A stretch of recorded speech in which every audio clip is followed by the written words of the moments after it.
रूसी सेना ने यूक्रेन पर हमला तेज कर दिया है। रूसी सेना ने सेवरस्क पर हमला किया है। रूसी सेना ने अपनी आर्टिलरी से यह हमला किया है। रूसी रक्षा मंत्रालय का दावा, यूक्रेन के सैन्य ठिकानों को भारी नुकसान पहुंचा है।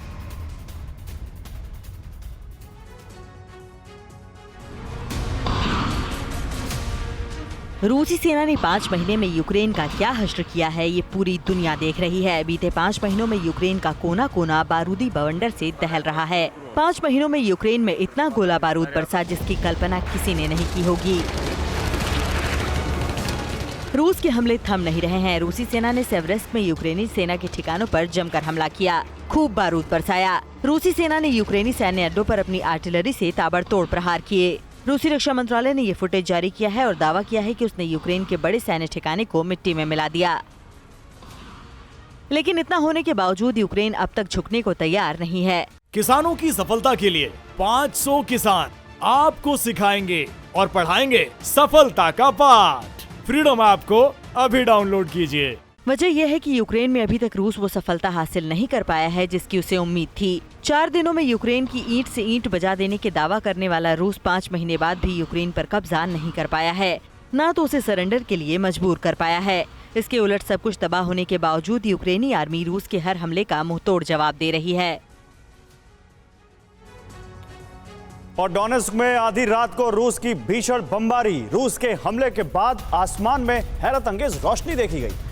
किरोवोहाद में रूसी फौज ने जबरदस्त हमला किया। यूक्रेन के एयरफील्ड और रेलवे इंफ्रास्ट्रक्चर पर टारगेट किया गया। रूस के हमले में 3 की मौत हो गई, 19 लोग जख्मी हैं।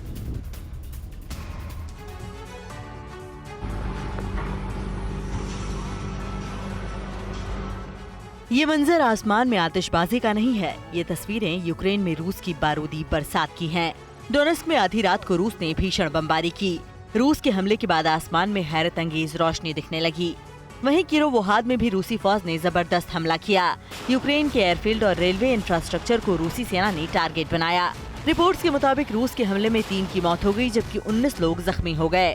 बताया जा रहा है कि यूक्रेन पर इस हमले में रूसी सेना ने क्लस्टर बमों का इस्तेमाल किया। क्लस्टर बम के इस्तेमाल पर दुनिया में प्रतिबंध है। युद्ध के दौरान पहले भी रूस पर यूक्रेन क्लस्टर बमों के इस्तेमाल का आरोप लगा चुका है। क्लस्टर बम फुटबॉल के आकार वाली जगह में हवा में ही दर्जनों टुकड़ों में बंटकर फटता है। कई ह्यूमन राइट्स संगठन सिविलियन इलाकों के पास इसके इस्तेमाल पर रोक लगाने की मांग कर चुके हैं। साल 2008 में 100 से ज्यादा देशों ने इसके बैन पर सहमति जताई थी, लेकिन रूस और यूक्रेन इसमें शामिल नहीं थे। अब उसी क्लस्टर बम से यूक्रेन के ठिकानों पर हमले की खबरें हैं। लोग कहते हैं महिलाओं के लिए ही टीवी सीरियल बनाई जाती है। आप उसे बदल दो। सफल महिलाओं से सफलता का पाठ पढ़िए। फ्रीडम ऐप को अभी डाउनलोड कीजिए।